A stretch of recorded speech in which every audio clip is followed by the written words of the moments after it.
Welcome back to our channel. In today's video, we'll be showing you how to block specific words from comments on Facebook using your PC.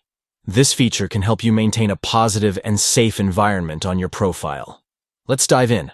Step 1. Click on your profile picture located at the top of your Facebook page. This will take you to your profile settings. Step 2. From the drop-down menu, select Settings and Privacy. Step 3. Now, click on Settings to access your account settings. Step 4. On the left-hand side, you'll find a menu. Click on Profile and Tagging. Step 5. Scroll down until you see the Profile section.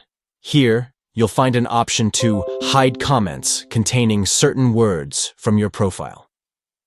Step 6.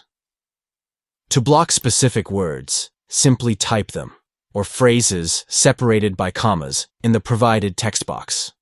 Step 7.